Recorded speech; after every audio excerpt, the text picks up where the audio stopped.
అందరికీ నమస్కారం. Welcome back to our channel విజేత స్టడీ సర్కిల్. ఈరోజు మనం ఈ వీడియోలో ఆంధ్రప్రదేశ్లో మిగిలిన ఉద్యోగులు మరియు పెన్షన్లకు సంబంధించి జీతాలు పెన్షన్లకు సంబంధించిన సమాచారం వీడియోలో చూద్దాం. అందుకనే ముందుగా మన ఛానల్లో అందరికీ జీతాలు పెన్షన్లు జమ అయ్యే వరకు ఎప్పటికప్పుడు 100% ఖచ్చితమైన తాజా సమాచారంతో వీడియో చేయడం జరుగుతుంది. అలాంటి వీడియోస్ కావాలనుకుంటే మన ఛానల్ సబ్స్క్రైబ్ చేసుకొని ఫాలో అవ్వండి. మనకి 1వ తేదీ కొంతమందికి ఉద్యోగులకి జమ కావడం జరిగింది, 4వ తేదీ కొందరికి జమ కావడం జరిగింది. పెన్షన్స్ మాత్రం 5వ తేదీ నిన్న మధ్యాహ్నం నుంచి సాయంత్రం లోపు దాదాపు ఒక 50% జమ కావడం జరిగింది. మిగిలిన బిల్లులన్నీ కూడా మనకి ఈరోజు ఉదయం నుంచి ఎటువంటి కదలిక లేదు. అవన్నీ కూడా గ్రీన్ ఛానల్లో ఉన్నాయి. ఇప్పటివరకు అయితే ఎటువంటి కదలిక లేదు.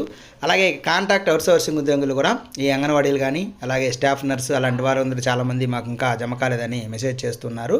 ఇవన్నీ కూడా ఇంకా పెండింగ్లోనే ఉన్నాయి. వీరందరికీ కూడా మనకి ఈరోజు మధ్యాహ్నం పైన ఈ బిల్లులో కదలిక వచ్చి ఈరోజు సాయంత్రం లోపు దాదాపుగా మిగతా వారందరికీ కూడా పెన్షన్లు, మిగతా వారికి జీతాలు కూడా జమ అయ్యే అవకాశం ఉంది.